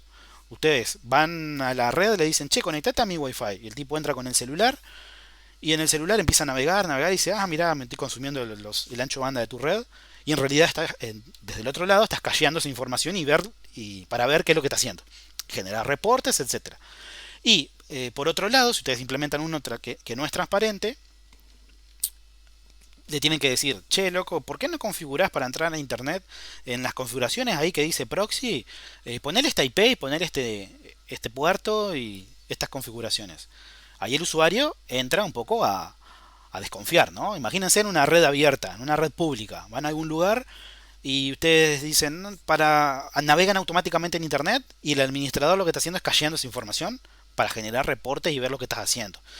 Y entran en la red y si les dice una página de inicio que dice, bueno, para navegar configurate estas cosas, no van a tener tráfico porque el usuario no es bobo y no se va a desconectar. Así que la ventaja de los transparentes es que no se configuran en los clientes, en los dispositivos de los clientes. Los no transparentes tenemos que configurarlo. Dependiendo del entorno en el que estemos, pueden ser útil usar uno u otro. Después, esos proxies se los conoce como proxy directo. Eso significa que el cliente le hace una petición al servidor proxy, el proxy se encarga de resolverla y le retorna una respuesta. Existe otro tipo de proxy que es el proxy reverso. El proxy reverso es, imagínense esta topología. Yo tengo una página web, la cuelgo en internet, contrato un dominio, la configuro, tengo un firewall ahí que funciona, bueno, buenazo, anda bien. La página corre el servidor web corre una página que yo desarrollé que fue pensada para 10, 15 usuarios. Buenazo, anda re bien.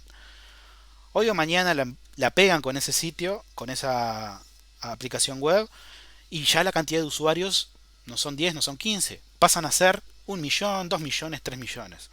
El PC donde ustedes tienen corriendo eso va a explotar, no les va a dar para atender todas las peticiones.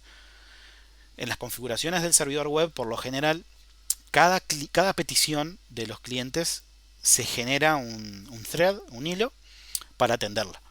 Imagínense, 3 millones de hilos no se va a poder generar en una arquitectura de 32 bits, por ejemplo. Ni en 64 sí, pero en el 32 no. Entonces, ¿cómo puedo solucionar ese problema? ¿Cómo hacen los bancos, por ejemplo, para que su sistema online esté siempre operativo, implementa un proxy reverso. El proxy reverso lo que hace es, yo tengo un servidor o una granja de servidores que se encargan de distribuir el tráfico de las peticiones de los clientes entre diferentes servidores. Por ejemplo, ¿qué significa eso? Que yo hago una petición a una página y hay un servidor o varios que determinan de que el nodo 300 no está congestionado, que puede atender la petición. ¿Qué hace? Deriva esa petición a ese nodo. Esa configuración se utiliza mucho en clustering, también se puede utilizar para seguridad. Por ejemplo, los servidores que ofertan un servicio en Internet, por lo general no tienen que tener conexión a Internet. Imagínense, un servidor que esté conectado a Internet y tenga una vulnerabilidad, tenga, no sé, un usuario por medio del navegador le pueda ejecutar un llamado procedimiento remoto, un RPC, o no sé, hacer alguna shell inversa o alguna cosa de esa y tener el control de ese equipo, solamente porque está conectado a Internet. Los servidores no tienen que tener conexión a Internet. Salen a Internet a través de este proxy reverso. Por ejemplo, si ustedes hacen una petición a mi plataforma personal, los atiende un nodo del clúster y ese nodo, dependiendo de la URL a donde vaya dirigido, va a cierto nodo o a otro nodo. Identifica el nodo en función del recurso. jesusgiver.com, van a ver que el sitio los redirige a uno que se llama plataforma. ¿Qué significa eso? Que hay un nodo, hay un proxy reverso que acepta esa petición y la deriva a un servidor HTTP de interno. Lo mismo pasa con la cloud. Ustedes ingresan jesusgiver.cloud, el proxy reverso toma esa dirección y la redirige a otro nodo. Y así sucesivamente con cada uno de los servicios que pueda tener un proxy. Bien, después esos servidores web van a tener que cifrar las conexiones, porque HTTP no es un protocolo orientado a la seguridad. Lo vamos a cifrar con certificados SSL y TLS. Primero vamos a hacer servidores autofirmados. Esto significa que ustedes los generan a partir de una clave RCA de cierto tamaño, generan el certificado y se lo cargan a la configuración de su servicio. Después vamos a hacer el Let's Encrypt, que es el ente certificador que les comentaba, que permite darles un certificado por 3 meses gratis. Después se puede automatizar eso, ¿no? Pero cada 3 meses el certificado vence y hay que renovarlo. Existe un boot que se llama Serboot que permite generar una tarea programada y que cada 3 meses se ejecute esa renovación automáticamente. Esta entidad certificadora es la que tiene la web mía personal. Por eso le va a aparecer que si ustedes ven el certificado, ven hasta cuándo va a ser válido. Lo renové hace creo que 2 semanas, creo.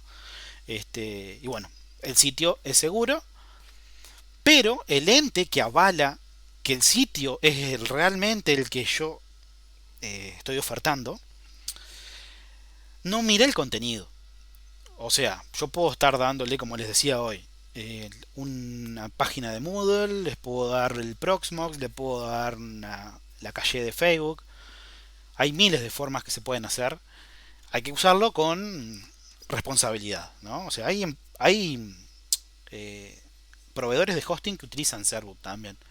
Ténganlo en cuenta, si ustedes van a comprar un certificado, dependiendo de la entidad a la que vayan a comprar, les pueden salir $5 anuales, 10, 15, 100, 150, 500 para arriba, ¿no? Todo depende del ente, de la confianza que ustedes quieran que tenga su certificado. Por ejemplo, yo administrador de red, imagínense si yo soy un administrador de hosting y veo que alguien quiere generar certificados por Let's Encrypt, ya le digo, no, vos no lo generé porque algo querés hacer. Tu contenido no es válido, por así decirlo, o puede hacer cosas malas. Bien, sigamos con los servicios. La red Tor, vamos a usar la red Tor para publicar los servicios. Por ejemplo, si yo publico una página web y quiero acceder a través de la red Tor, puedo instalar el cliente de la red de Tor para conectarme a la red y generar una hash publicando ese servicio. ¿Cuál es la ventaja de esto? De que todos los equipos que se conecten a la red Tor pueden descargar el contenido del servicio sin configurar ninguna configuración específica en los routers que ustedes estén usando. Imagínense, armar la infraestructura bien requiere usar una VPN, configurarlo, pero en la red Tor no. ¿Qué ventajas me da la red Tor? Capaz alguno lo debe haber usado alguna vez. En la red Ceibal se permite navegar en las escuelas a través de Tor. No sé si lo bloquearon ahora, no, porque nunca me conecté, pero si ustedes están en una red en donde tiene bloqueado ciertas páginas, pueden conectarse pero no tienen bloqueado el acceso a la red Tor, pueden conectarse a la red Tor y va a demorar un poquito más el tráfico porque se va a derivar a diferentes nodos de la red Tor, ¿no? Pero van a obtener acceso al recurso. Imagínense, quieren acceder a una página que está prohibido en una empresa, en una red, y el administrador de la red, porque no sabe o porque no tiene ni idea, no sé qué, no filtró el acceso a la red Tor. Y ustedes se conectan a la red Tor y, bueno, hacen lo que ustedes quieran. Recuerden... ¿Ese es el motivo de por qué navega lento el Tor? El navega lento en Tor es porque vos no vas directamente al contenido, sino que pasás previamente por diferentes lugares. Cada uno de esos lugares encripta la información para despistar el origen. Es por eso que la red es lenta. Algunos servicios, por ejemplo, si vos entras a Facebook desde la red Tor, te va a decir que hay algo que no le está cuadrando, que estás pidiendo una petición que está pasando a través de la red Tor. Va a tratar de que no la uses. Se puede usar, pero te va a tratar de frenar lo más que pueda, ¿no? Te van a aparecer muchos mensajes de advertencia, y etcétera. ¿Y si usas Tor con un VPN? Estás 10 años. Y si, en realidad hoy a ver, lo que les iba a decir era que las políticas de seguridad en la red actualmente fueron creadas, y en los firewall también, y en los sistemas operativos también, fueron creadas para que el tráfico que se origina en un nodo no se bloquee. Se bloquea el tráfico que entra al nodo. Entonces, si ustedes están en el nodo y hacen la petición hacia afuera, el hacia afuera va a responder. En algunas redes, por ejemplo, se bloquea el acceso a las web, ¿no? Ustedes lo que pueden hacer es encapsular el protocolo HTTP en el protocolo de ICMP. Capaz lo deben haber visto en redes. ICMP es el protocolo de diagnóstico que utilizan, por ejemplo, la aplicación Ping, que es para probar conectividad entre dos puntos en la red. Entonces, para el administrador de la red, están haciendo un ping. Pero, para ustedes, porque lo encapsularon de esa manera, internamente ese ping es un HTTP. ¿Qué tienen que tener? Que en el extremo de ese ping, una forma de desencapsular eso. Va a llevar su tiempo, pero va a dejar que no va a filtrar la conexión. Para poder navegar sin filtros. Con las VPN pasa lo mismo.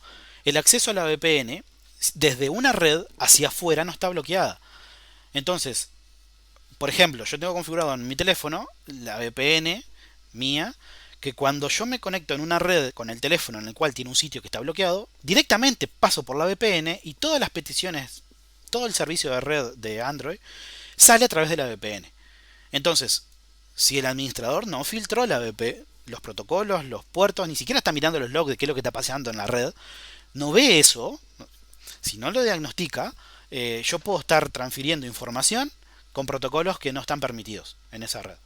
Eso lo uso mucho cuando estoy en una red pública o cuando estoy, no sé, en una red de cualquier otro lado que quiero tener acceso. Imagínense que voy a una red abierta y quiero tener acceso a un dispositivo que está en esa red conectado.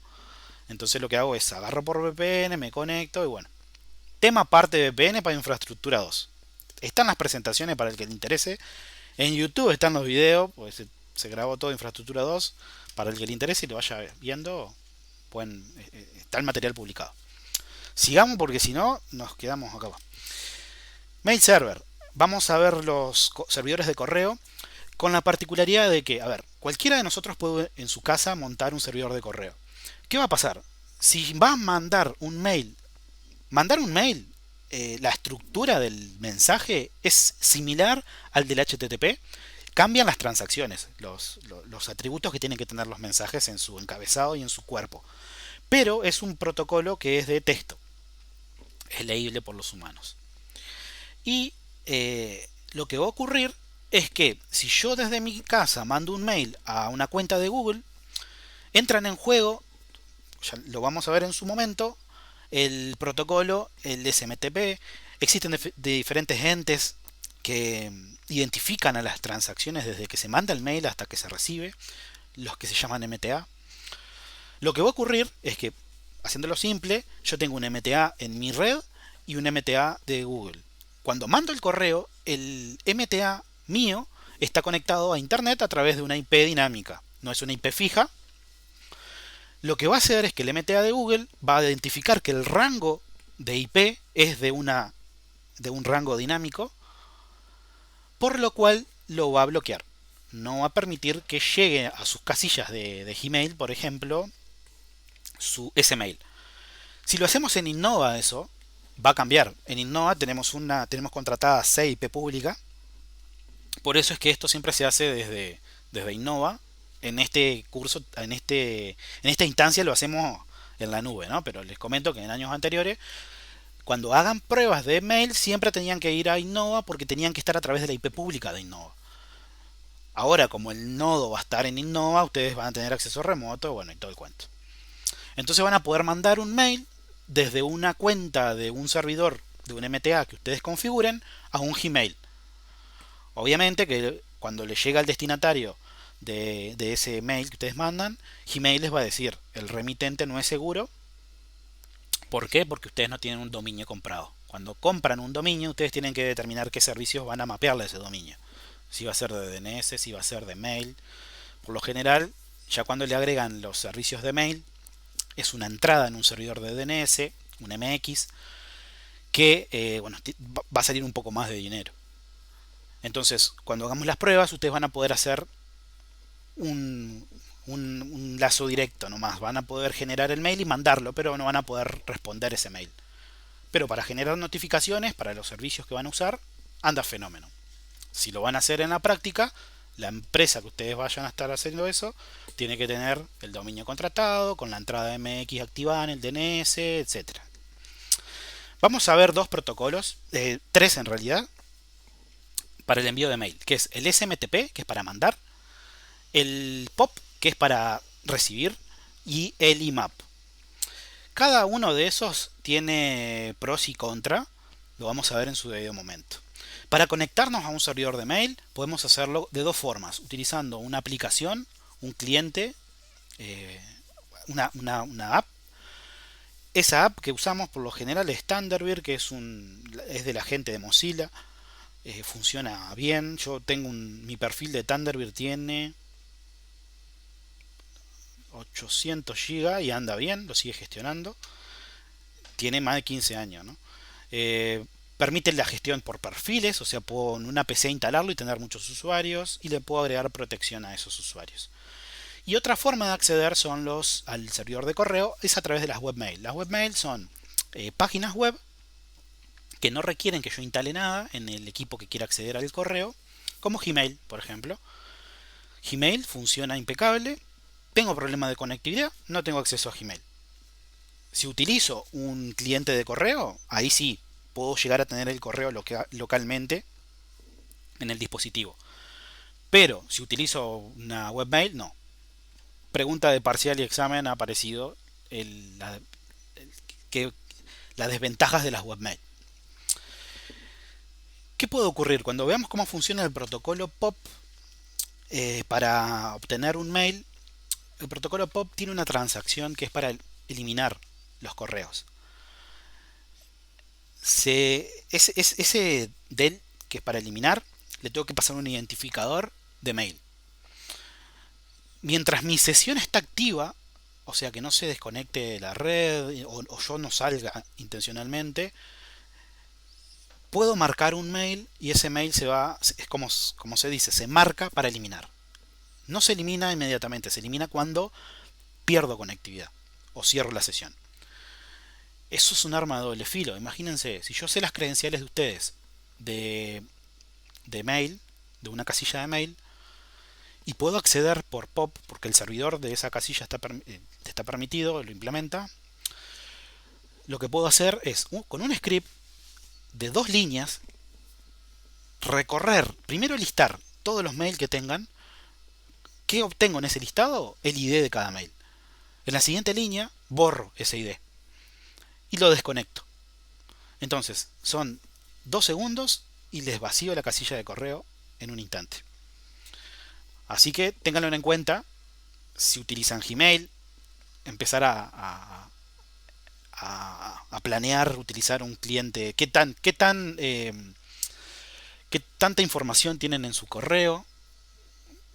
Vieron que en sistema comentamos mucho los keylogger, es muy fácil instalar un keylogger, hay muchos dispositivos hoy en día que pueden obtener la información de manera muy fácil para obtener sus credenciales. Imagínense qué tanta información pueden perder si alguien se hace con su usuario y su contraseña. Eliminar es hacer mal solamente. La misma transacción de eliminar podría cambiarla por un descargar. Y el descargar en POP es descargas el contenido y eliminás. Y ahí marchaste. Imagínense que tengan de años los mails y que una persona se haga con sus credenciales y les descargue los mails y bueno, después les quiera cobrar por restaurárselo. Si ustedes son los administradores del servidor de correo, bueno, es muy posible que tengan respaldos de esos mails y lo puedan hacer. Si ustedes son, no sé, imagínense que usan los servicios de Google, no sé Google cuánto tiempo, si es que les da pelota, restaurarle un backup de sus correos. Así que vayan pensando eso. ¿Qué tanta información pueden perder si alguien se hace con sus credenciales? Yo les comento, en Infraestructura 2 y en el laboratorio final usamos uno de los alumnos tenía que hacer una implementación de servicios de nubes. Utilizamos una implementación que se llama Nextcloud. Para que vean, es como Google Drive, pero desde el otro lado, donde ustedes ven la base de datos, donde se guardan, el file system, bueno, todo eso. Yo les comentaba al alumno que trabajó con eso, de que yo lo implemento para mis archivos. No tengo mucha información. Tengo 160 GB de archivos de fotos personales de toda la vida y documento y todo eso. Y yo lo tengo replicado en 6 equipos al mismo tiempo y en el teléfono. Para que ustedes tengan una idea. Se me rompe un equipo, tengo 5 copias más del dato. Para que vean, no es tener un respaldo únicamente. No es tener un pendrive con el respaldo. Hay que tener la información replicada por todos lados. Imagínense que ustedes, no sé, les pongo en mi ejemplo, que pierda fotos de mis hijos que no voy a tener en la vida, ¿no? No voy a poder recuperar. Bueno, siempre estén un paso más adelante, duplican información, pero no pierden la información. Ténganlo en cuenta, eso es muy importante. Y si están trabajando en una empresa o ustedes mismos con su información, traten de tener la información bien respaldada. Cuando veamos los respaldos, no es solamente generar el respaldo. En una organización, en una empresa, por lo general no es la misma persona el que hace el respaldo que el que la verifica, ni el que restaura. Son diferentes personas. ¿Para qué? Si delegamos todo el trabajo a un único usuario, donde ese usuario se equivoque o diga, no, hoy no verifico los respaldos porque ya sé que lo hice. El de ayer lo probé y anduvo. Y el de hoy, no, si ayer andaba. Bueno, vamos a ir viendo por ahí. Y me quedó para lo último son los servicios de directorio que vamos a usar. Vamos a partir con DNS, vamos a trabajar con DNS más Q, que es una implementación súper fácil de DNS. Vamos a ver la teoría de DNS, cómo son las entidades de DNS.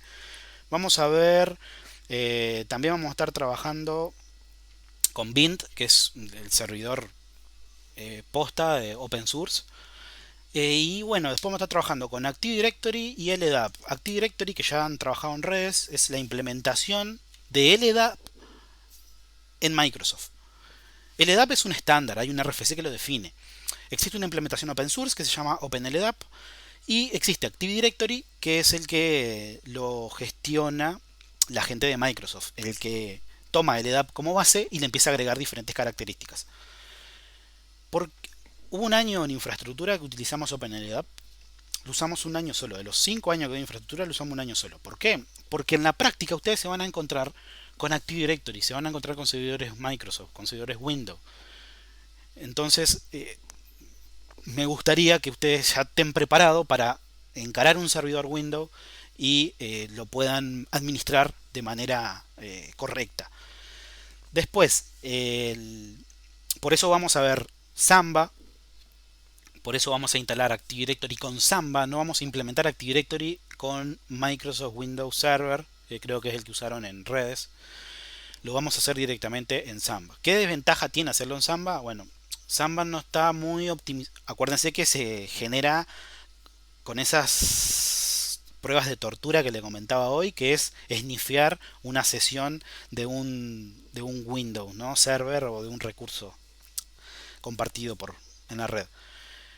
No está en la versión más última, o sea, no está el código fuente para tener la versión más la más estable, y tiene una limitante cuando están trabajando con réplicas. En Active Directory, no sé si lo vieron en redes, existe el concepto de bosque, que bosque permite tener muchos dominios, muchos directorios activos, muchos servidores, controladores de dominio que pertenezcan a una organización. Esa parte está un poco limitada en Samba. Otra cosa que dejamos de usar OpenLDAP es porque utilizando Active Directory, lo vieron en redes, pueden crear políticas de usuario para generar reglas y decir, bueno, ocultame los iconos, no ejecutame tal aplicación, aplica esta configuración en varios equipos, etc. Por eso vamos a usar Active Directory. Acá es muy probable que ustedes tengan que tener alguna máquina con Windows 7 o 10 para hacer pruebas. Pero eso ya es a nivel de algún laboratorio. Después vamos a... ese servicio de directorio, ¿por qué lo vemos? Imagínense que tenemos múltiples servicios. Todos los que vimos anteriormente y lo que vamos a ver en el siguiente slide. Si yo quiero, con las credenciales de un HTTPD, me quiero loguear en una base de datos, puede ser que tengan las credenciales en la base de datos, pero eso va a quedar casteado ahí. Va a tener esa limitante y decir, bueno, no puedo acceder desde otro lado. Usando en un directorio activo, que en realidad también es una base de datos el directorio, pero con más servicios, me permite distribuir en todos mis servicios las credenciales de esos usuarios o de los recursos, porque también al directorio pertenecen todo el equipamiento de la red, los usuarios, puedo generar las unidades organizacionales, la OU, que me identifican una segmentación o un área en una corporación, puedo mapear las áreas de mi empresa ahí, ¿no? Es decir, tener administración, recursos humanos, la línea de producción, aplicarle diferentes permisos a esos usuarios. En redes grandes, imagínense, un usuario ingresa, prepararle el acceso a los sistemas a un usuario. Bueno, si son pocos sistemas se puede hacer manualmente, pero el usuario lo que quiere es loguearse con las mismas credenciales en todos los servicios. No quiere tener una contraseña para el correo, una contraseña para el Windows, otra contraseña para el mail. No, quiere un único acceso a todos los servicios. Entonces, para eso usamos un directorio, un servicio de directorio para centralizar. Los recursos también. El usuario puede acceder a imprimir a los servicios de impresión. Puede ser que el administrador de la red acote la impresión y decir, bueno, a este usuario le doy, no sé, 20 impresiones. Llegado a ese tope le empiezo a cobrar, por ejemplo. Esa es una cosa muy... se usa mucho hoy en día, terciarizar el servicio de impresión. Entonces, la empresa contrata a un proveedor para que le dé las impresoras y los insumos. Entonces, si un usuario consume mucho, ya puede identificar dónde. Imagínense que el área, no sé, de producción consuma 100.000 impresiones por mes. Y yo estoy hago el costo que me genera cada una de esas impresiones y determine de que estoy perdiendo un dineral ahí porque el tipo está imprimiendo los deberes del gurí de la escuela. Bueno, eh, podemos implementar un servicio de impresión, validar el usuario, validar la Lo PC, fácil. diga. No, podés ir por lo fácil y lo despedís. Nadie te- Sí, no, claro, pero eso se puede hacer siempre y cuando tengas definas una serie de políticas, que eso se usa en las empresas también, ¿no? Pero hay empresas de que bien que a veces las directivas de las empresas a veces no hacen lo que se debería hacer. Pero eso es otro tema. Vámonos a lo que estamos. Esos servicios también van a estar disponibles para otros servicios. Ahí entran en juego los servidores de autenticación y autorización. Por ejemplo, el protocolo Radius, que se usa a montón en los ISP. Este en profundidad lo vamos a ver en infraestructura 2. En este vamos a verlo muy breve, con un alcance muy poco, porque la idea de esto es autenticar una cuenta de Active Directory contra un Radius. Imagínense, el usuario que está en Active Directory también va a querer acceder a una red inalámbrica, por ejemplo. Por más que las redes inalámbricas deberían de estar prohibidas porque usan un medio público y al usar un medio público todos pueden escuchar y bueno, todo eso. Eh, Imagínense que el usuario se va a conectar a esa red con sus credenciales, con su usuario y su contraseña. El usuario resetea las credenciales y el Active Directory hace que esa contraseña se vea reflejado en todos los servicios. Como ustedes ahora. Entran en el cloud con un usuario y una contraseña. Entran en el próximo con un usuario y una contraseña. Entran en los contenedores con un usuario y una contraseña. Bueno, todo eso está centralizado en un Active Directory. Eso se los voy a mostrar en su momento, como tengo mis alumnos del TIP en mi Active Directory. Después vamos a ver los servidores de logs. Está bueno cuando tenemos pocos dispositivos porque nos podemos conectar a cada uno de ellos. Routers, switches, también a los servidores y ver los logs. Pero va a llegar un momento en que tenemos mucha cantidad de dispositivos y va a ser difícil conectarse a esa cantidad de dispositivos para poder monitorearlos. Entonces existen servidores de logs que lo que hacen es recepcionan logs de los demás servicios. Uno de ellos importante que vamos a usar se llama LK, que es el Elasticsearch, el Logstash y Kibana, que es un dashboard que permite guardar en una base de datos los logs y después hacer búsquedas usando machine learning y diferentes algoritmos evolutivos a esos logs. Entonces podemos generar reportes. Podemos guardar los comandos que se tipean en una bash, en una sesión de un Linux, de un Windows.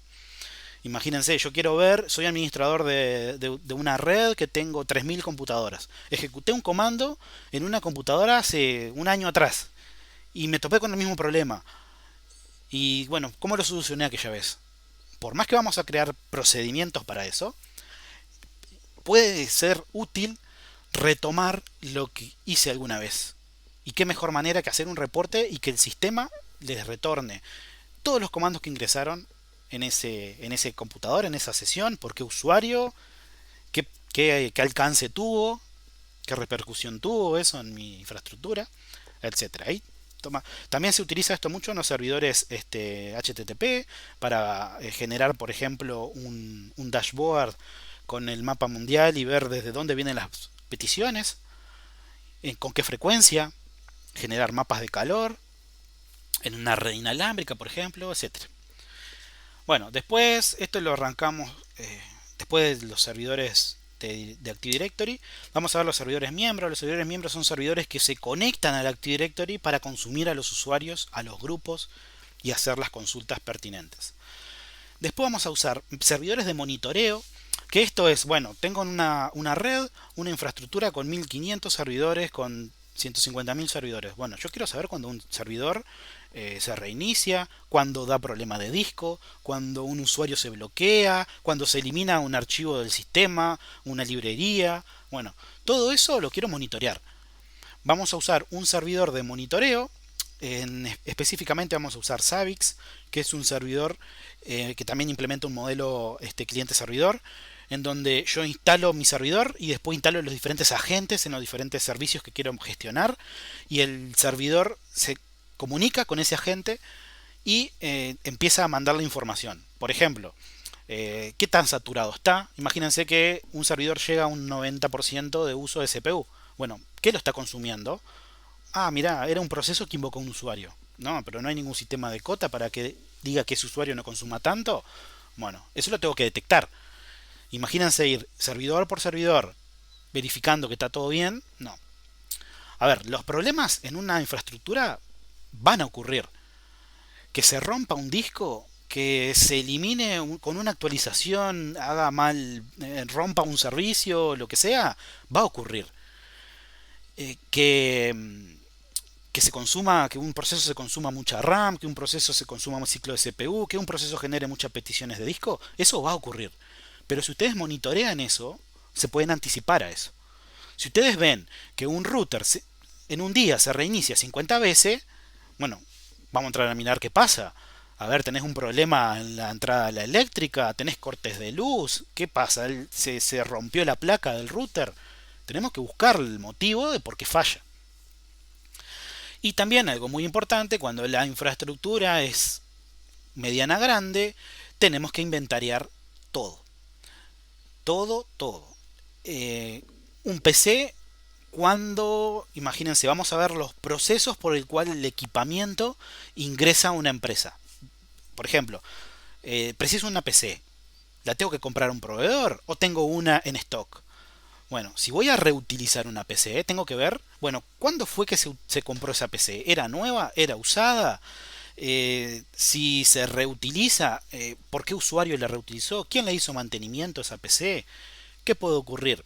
Que las PCs, principalmente los clones, se gastan.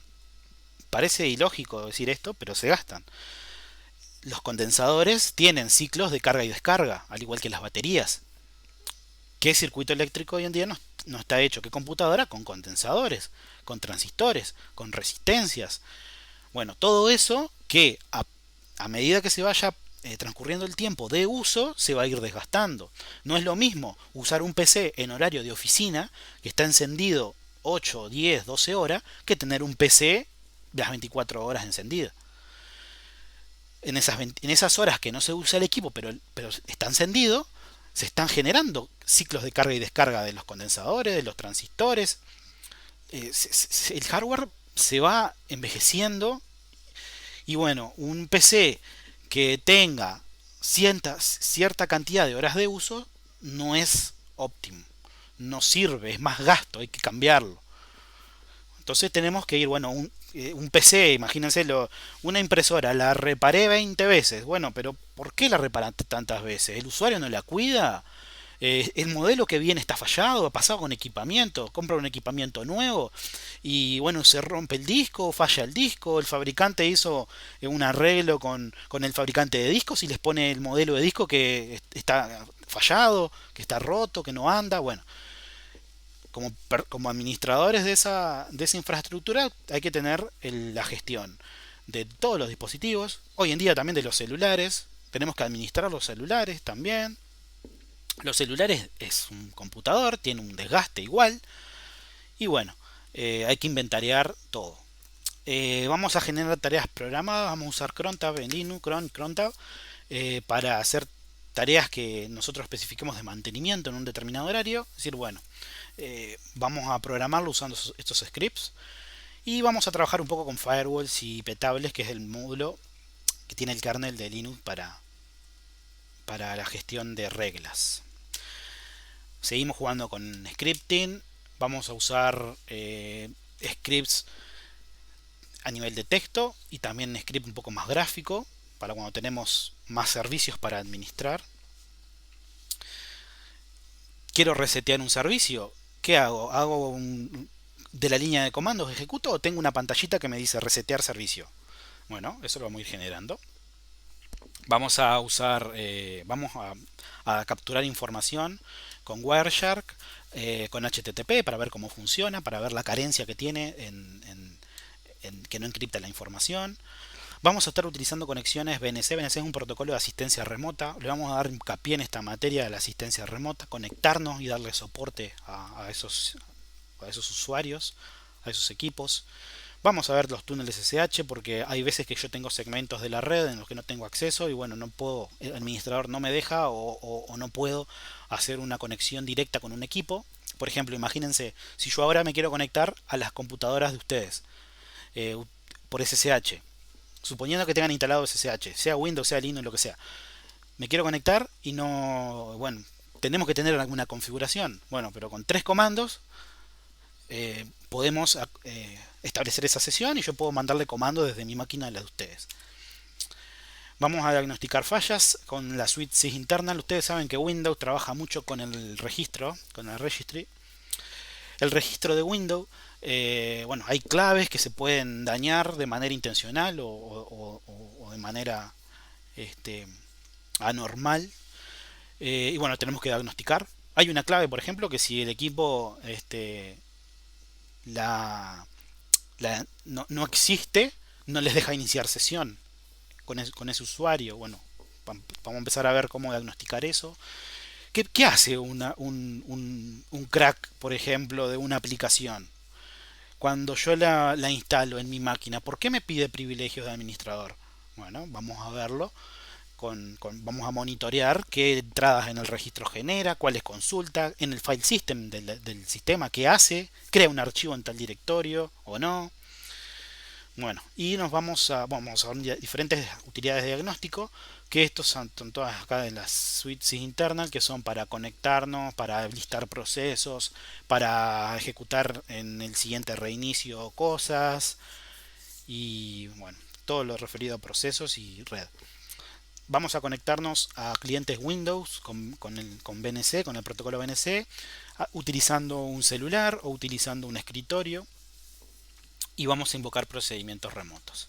¿Qué hacemos con estos procedimientos remotos? Y bueno, por ejemplo, tengo una red que tiene, no sé, 300.000 computadoras y tengo que instalar Java en una determinada versión específica. ¿Qué hago? Bueno, y voy máquina por máquina instalando o hago una invocación de procedimientos remotos y automatizo la instalación. Todo eso, por más que lo vamos a ver primero desde el Active Directory, hay ocasiones en las cuales yo no tengo acceso en el Active Directory o no tengo un Active Directory. Entonces tengo que recurrir a estas otras técnicas. Bien. Bueno, Gurice, esa fue la presentación de hoy. Me quedé corto porque había planificado la presentación ¿cómo es? La siguiente, que era la introducción. Pero vieron que a veces me acuerdo hablando y demora un poco. Les voy a contar ahora algo que me faltaba. Esperen, que es raro verse a uno mismo. Las clases, como les decía, hoy tuvimos una que fue en vivo, la primera. Pero la clase del viernes, esa también la vamos a ver en vivo, porque quiero explicar unas cositas en el acceso a la nube. Una vez que ustedes tengan acceso a la nube y se puedan conectar desde sus equipos a sus servidores, bueno, a partir de ahí yo calculo que ya la semana que viene vamos a estar grabando las cosas y yo les voy a ir mandando, van a estar en la plataforma las diferentes grabaciones de cada servicio.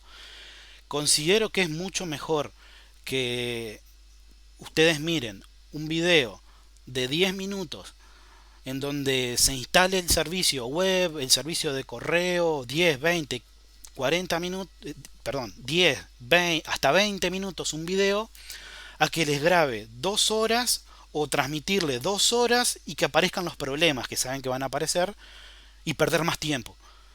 Entonces, en las materias que doy desde arquitectura, los conceptos teóricos y en sistemas también, los grabamos, sintetizamos en poco tiempo una definición, cosa de que ustedes tengan esa definición, y después la parte más de comunicarnos en vivo va a ser mediante el Meet. Este Meet queda abierto todo el día.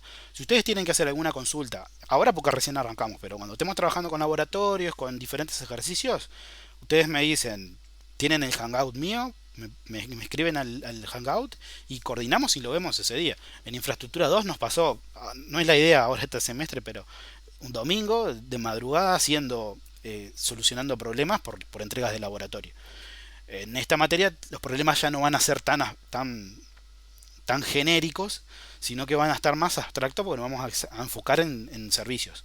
Y los servicios en instancias de esta materia presenciales íbamos al aula y yo les decía, bueno, instalen esto. Y a medida que iban pasando los problemas, yo iba a ir solucionando con cada uno o con cada equipo. Ahora vamos a estar trabajando en una plataforma y casi idéntica todos. Lo mismo que yo haga en los videos, ustedes lo van a replicar sin ningún problema. Lo único que no se queden en el tiempo y demoren en hacer los ejercicios. Vayan siguiendo a medida que se vayan publicando videos, vayan viéndolo lo más rápido que puedan. Lo ven y lo prueban.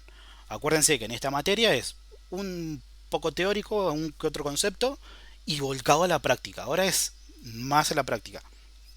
Anda tranquilo, Luis, que ya estamos terminando. Acuérdense de eso. Cualquier consulta me avisan y bueno, el viernes a las 6 de vuelta hacemos un vivo y rompemos el hielo dando el hincapié inicial. ¿Qué va? Abrazo, profe. Muy bien, profe. Ok, profe. Bueno, Gurice, nos estamos viendo. Que pases bien. Estamos viendo, profe. Vale, nos vemos. Se bien, hasta luego. Chao. No, profe, que pase bien. Nos vemos, que pasen bien igualmente.